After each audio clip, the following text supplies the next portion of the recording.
What's going on YouTube? Welcome back to the channel, and today we're going to be installing this stage 2 BFI Dogbone insert on the Golf R. So some tools that you're going to need obviously are your torque wrench. The stock bolt is a 21mm, and the new bolt that BFI gives you is a 22mm. You're obviously going to need a breaker bar to get that stuff out, and a hammer and some WD-40 to lube up the insert before it goes in the car. Before you purchase your Dogbone insert, you need to find out which version you have. So the version that I have pictured here is the version 1. There's a version 2 which I will put up a picture of right now. Make sure to go under your car. It only takes a couple minutes to check that you have the correct version. There's really no other way to know which version you have besides going under the car and manually checking. Alright, so we're going to start by removing this bolt right here. Like I said, it's a 21mm. Put it on your breaker bar. Oh man, this is going to be pretty tough. There we go. Weehaw. So basically what this insert helps to do is when you're accelerating and there's torque onto the engine, it shifts backwards. And basically what that insert does is that if you can take a look, there's these little gaps that are around the OEM Dogbone, and it helps to fill those insert and keeps it a lot stiffer so that the engine doesn't move around as much. It's better for reducing wheel hop and placing down the power, but one con to this is that it does increase cabin vibrations. But I mean, it's a pretty simple install, so if you don't like it, you can take it off at any time. But this should definitely help with putting down the powers, especially on front wheel drive cars like the GTI. But we'll see how this performs on the R. I'm really curious to see if I can notice a difference or not, just because the R, since it has the Haldex all-wheel drive, you don't experience as much wheel hop as you would in a GTI, but this should be better. So that's out, and now you're gonna grab this, which is the insert, and we're just gonna spray a little WD-40 all around her. Yeah, soak her in it. Surprise, motherfucker. Oh!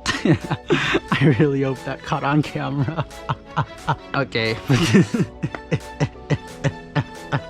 That was so close. It was right there. Holy crap. Ninja reflexes. But now that this is all lubed up, let's bring her under the car. Holy crap, and let's grab our tools that we're gonna need to. I'm sorry guys. I always be doing some stupid stuff during these installs. For now we've got the new bolt, and this is a stretch bolt, so this is why they gave us a new one to replace it. You do not want to reuse your OEM one. Here's a little facer thing, and here's our cap. So let's go underneath the car and install this. Alright, we are back under the car, and now we're gonna fit this insert in. So let's take a look. It looks like it'll go like this. Or is it this way?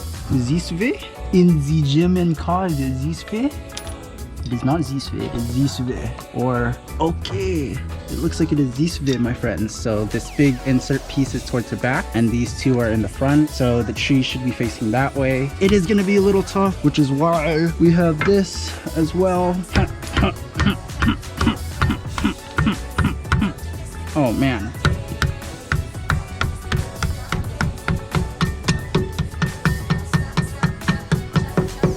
So we just put this in like this, and then this in like this for the spacer. Is that threading in? Yep, looks like it.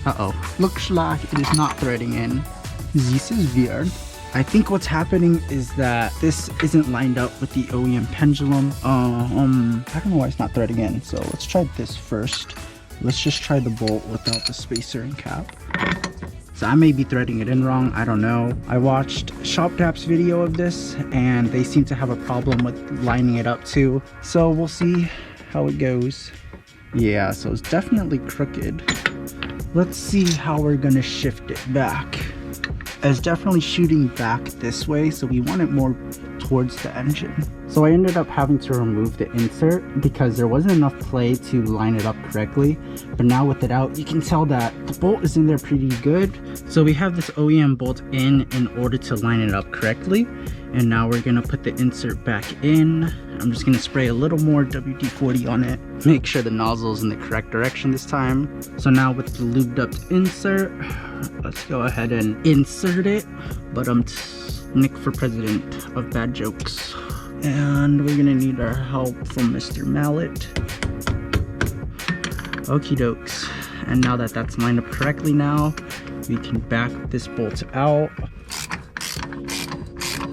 Now we take our cap and our bushing So cap first, then the bushing, and she goes right back in. Please line up this time. Please line up this time.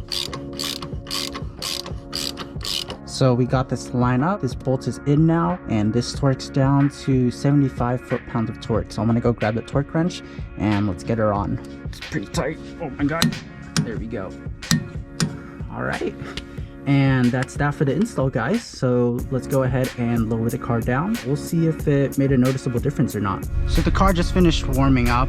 Off the bat, I can already tell you there is a noticeable amount of vibration. Like if I'm putting my foot on the brake pedal, I can feel like the vibration of the car's going, but this does take a couple thousand of miles, or this does take, I believe, 1,000 miles to break in. We'll just, you know, drive it for 1,000 miles, see how it feels after that. Since I'm the only one that kind of rides in this car for the most part, I don't think I'll really mind. And once it breaks into, I feel like it should be a lot better. But we'll go ahead and, you know, test this out. Yeah, there is a, oh my gosh. Okay. I don't know if you guys can hear that or see it in the video, but I'm in drive, foot is on the brake. You hear that? Yeah, so there's definitely a lot more vibration now, but let's go on a little test drive and see if it made any differences. Okay, wow. So I'm not just tripping, but aside from the vibration, oh my, okay, this vibration, man, it's gonna be killing me. This vibration's gonna be killer, guys. Other from the vibration, I can definitely tell there's a little bit, or not even a little bit, very noticeable difference in the shifting and the engine, I guess, like interaction with the body itself. There's less jerkiness, especially when letting off the throttle and, like, you know, it disengages. There's definitely less play, so it's a lot smoother when disengaging and re-engaging. Nice, I really like this, besides the vibration, but it definitely makes it a lot smoother. Obviously the car isn't warmed up all the way, so I can't push it. So I'm gonna go ahead and clean up, then we'll take her out onto the street and see if it made an even bigger difference on there. But just from initial impressions right now, I really like this. And in terms of the driving, in terms of the idle, that vibration, I really hope it goes away, man. I really hope that vibration goes away, guys. But other from that, it seems decent for now. Oh man. Yep. Put it into park. Yeah, can you guys see that? Look at the access port. All right, but I'm gonna go ahead and just go clean up really quick, and then we'll go ahead and take her out onto the street. So the car's been warmed up. I've been driving it a little bit, and I can definitely tell there's a difference. For me personally, what it feels like right now is that the shifts are a lot cleaner. The downshifts and the upshifts don't feel as jerky, and you don't feel as much as the motion, I guess, when it's shifting. A really weird thing right now too is that the lower the RPM, when I have it in drive, for some reason I can feel the vibrations a lot more. So see, right now I have it in sport, so the RPMs are raised. When I dip it down to drive, you can hear it audibly start, you know, vibrating. I would definitely say it's more pronounced in drive than it is in sport.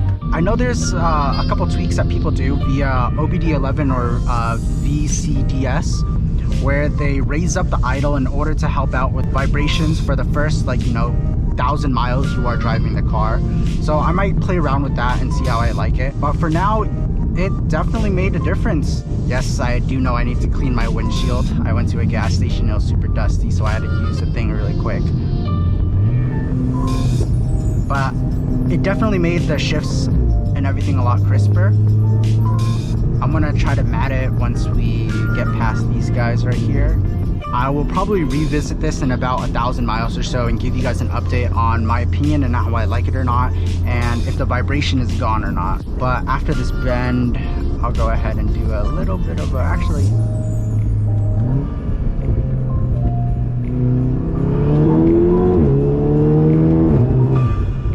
holy crap. Yeah, so that's definitely smoother. That was just 75% throttle. I'm a bit scared of matting it in the neighborhood, but it definitely goes. She definitely goes. Let's go ahead and merge onto the freeway and see how she does, yeah?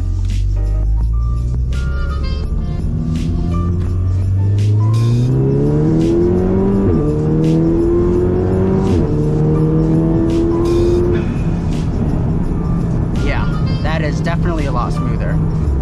But yeah, for what, like 45 bucks to improve the drivability this much, I think it's very much worth it.